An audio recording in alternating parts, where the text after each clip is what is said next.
They created this institution that we now know as the Federal Reserve, which is a private institution of international bankers, some of whom we don't even know who they are, most of whom are not citizens of the United States of America. What we have here is a fraud. We have, we create money out of thin air. We create a fiat money supply that's backed by nothing. There's nothing of substance behind our supposed wealth. We've become the greatest debtor nation in the history of the world.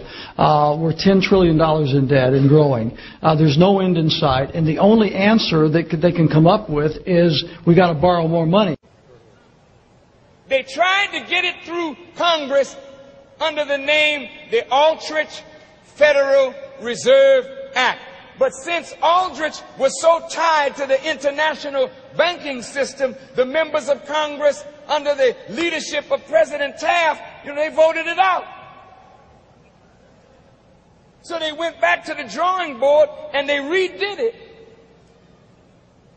And they pushed it through on December the 22nd, 1913, just as Congress was about to break for the Christmas recess.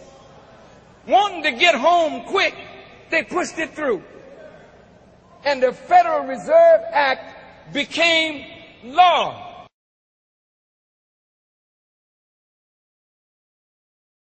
Admiral Blair, who I greatly respect, have labeled cybersecurity perpetrated through the Internet as the #1 national hazard of attack on the homeland in West Virginia, in West Virginia, America, anywhere else. So, I mean, it really almost makes you ask the question, would it have been better if we never invented the Internet and had to use paper and pencil or what? It is a fearsome, awesome problem. Why in the world does the American government borrow money from the banks when they have the ability to create it themselves without borrowing it and paying interest on it? Why? And nobody can answer that question. Not one politician ever raises that. Why does the American government borrow money when they can create it without paying interest? The entire purpose of all these websites is to incite violent acts against the United States. Yeah. We got a first responsibility to protect ourselves. No society wants to provide so much freedom that it amounts to a kind of suicide pact. Right. And that's why I'm going to continue the pressure on Google and YouTube, and if necessary, see if we can come up with a law. First of all, the federal income tax is completely unconstitutional, as it is a direct, unapportioned tax. All direct taxes have to be apportioned to be legal based on the Constitution.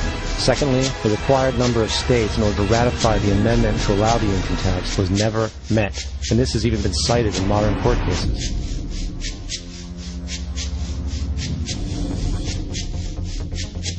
Third, at the present day, roughly 35% of the average worker's income is taken from them via this tax. That means you work 4 months out of the year to fulfill this tax obligation.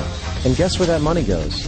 It goes to pay the interest on the currency being produced by the fraudulent Federal Reserve Bank, a system that does not have to exist at all. Not 1 cent of this tax goes towards any governmental program whatsoever.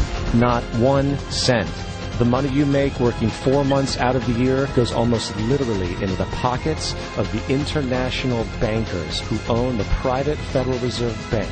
And fourth, even with the fraudulent government claim as to the legality of the income tax, there is literally no statute, no law in existence that requires you to pay this tax. Period.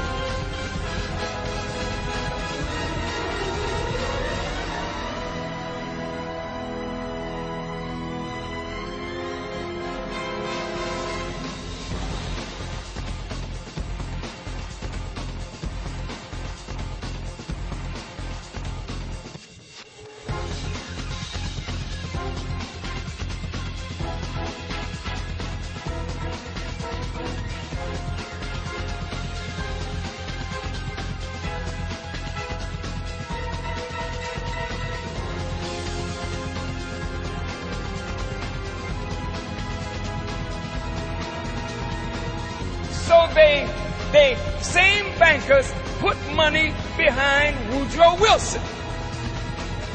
And Woodrow Wilson sold the American presidency to the international bankers.